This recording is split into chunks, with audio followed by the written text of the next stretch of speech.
learning to reach across boundaries and listening hard about the concerns that people have. And apparently this is a job category now that can yield you a relatively high position in the government, so that's a good thing. But I wanted to, I guess, lift up, I'm impressed by all these things. I just wanted to lift up maybe two things for us to think about, not to repeat what you said, but to offer sort of two challenges as you think forward. Recently, I've been thinking about this troika of three Ps, projects, policy, and power. And the way I think about this is that projects demonstrate what's possible. You do a project and it shows that something can change. Students get engaged through service learning, their scores go up. Policies make the project normal, right? That as you change a policy and all of a sudden it's required at schools that there be some degree of service learning and community engagement as part of the way that students learn. And power is what makes policies possible. And that's the sort of community organizing piece. But the interesting thing here, and I heard some of it at the tables that I floated to, is how do you get the students themselves engaged in thinking about the structures that affect their lives and the activism that will move it forward, right? So projects, policy, and power, and I think that's an important troika. It's one that we too often forget because we spend so much time on doing projects, thinking that if we had one really good project, people would see, they go, damn, why were we letting people be poor? God, there's apparently a way out. And there's so many ways out.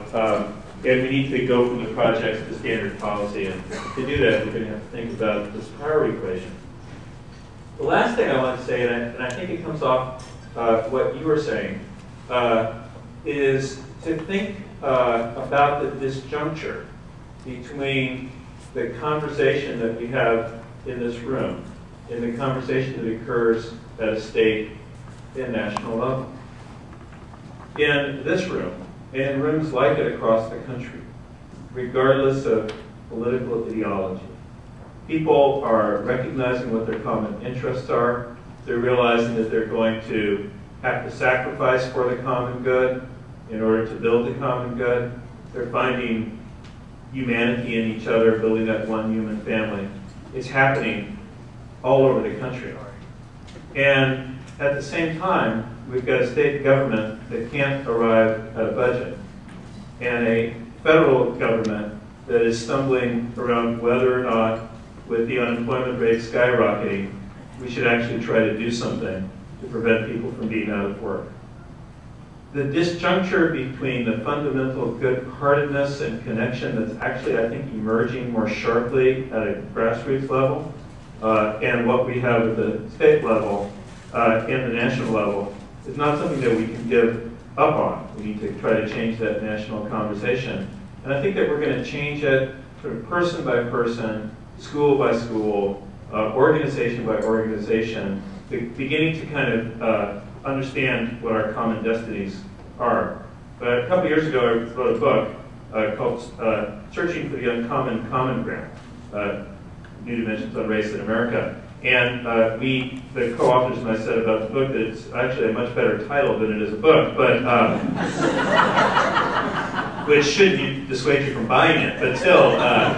But what we realized was that too often when we talk about common ground, we're really talking about the lowest common denominator, either linking up with people so we can disagree with someone else, right? Or agreeing on the lowest common denominator, we all like children. The uncommon common ground is the harder ground. It is trying to find where we do have some conflicts over how much taxes we want to pay, how much spending we think is appropriate, how active people should be, what they should learn, what their balances are, etc. But it is the uncommon common ground that this World Cafe is trying to drive you to find. Not simply the easiest things that you can agree on, but the hard work that's ahead about finding commonalities. And if we can do that at a grassroots level in a room like this, and begin to do that in our communities and in your schools, we can have the kind of bubble-up change that will deliver us a government and a national and state leadership that's really worthy of the American people. Thank you.